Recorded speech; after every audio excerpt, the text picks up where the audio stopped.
After Sam's funeral, the question in New York theater circles, and certainly in the syndicate's head offices in the New Amsterdam Theater, was, would Lee and J.J. carry on? Sam's death shattered Lee. J.J., who hadn't strayed too far from Shubert operations in upstate New York, was unknown around Broadway. Erlanger did not press his advantage in the wake of Sam's death. Despite their battles, he and Sam had still managed to do some business together.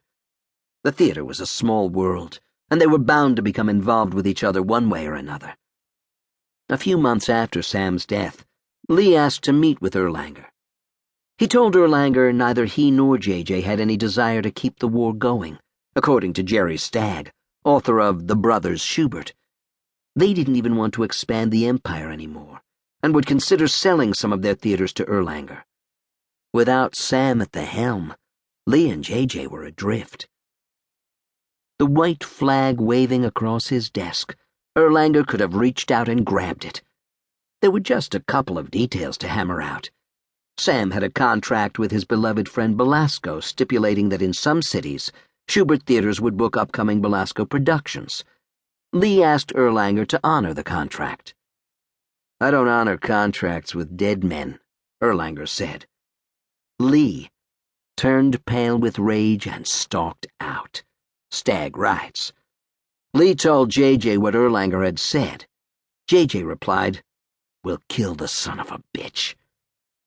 And they did, the only way they knew how. They started acquiring and building more theaters, and producing more attractions with which to crush the syndicate. Lee had a knack for real estate. He liked to buy whole blocks so that the only theaters that could be built on them were Shubert theaters.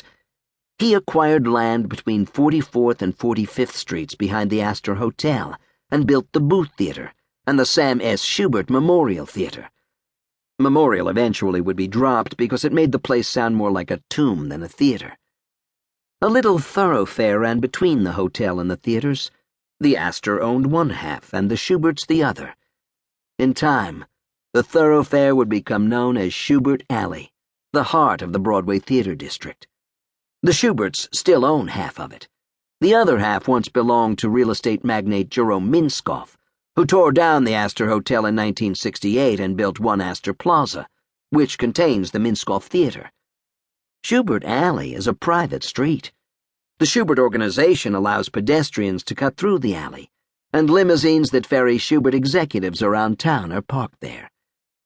In addition to building the Booth and the Shubert, Lee also acquired the gigantic Hippodrome on 43rd Street and 6th Avenue. He installed an enormous water tank on stage in which more than a dozen chorus girls swam around dressed as mermaids in a watery spectacle called Neptune's Daughter. J.J., meanwhile, wanted a theater of his own. One day, he walked past the American Horse Exchange, which had been built by William K. Vanderbilt, on Broadway between 50th and 51st Streets. As horses trotted about the arena, J.J. imagined a theater to house lavish Shubert spectacles. He struck a deal with Vanderbilt, $40,000 a year for 40 years, according to Shubert biographer Foster Hirsch, and transformed the horse arena into the Winter Garden Theater. Trusses from the Horse Exchange can still be seen on the roof of the 7th Avenue side of the theater. The Winter Garden became home to the Passing Show, the Shuberts' lucrative response to Florenz Ziegfeld's Follies.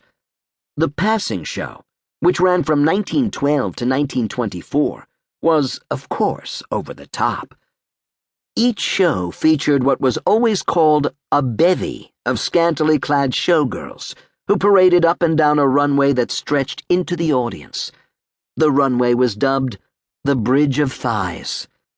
Writers of the Passing Show reviews included George Gershwin, Jerome Kern, Irving Caesar, and Sigmund Romberg, who would become something of a Shubert in-house composer.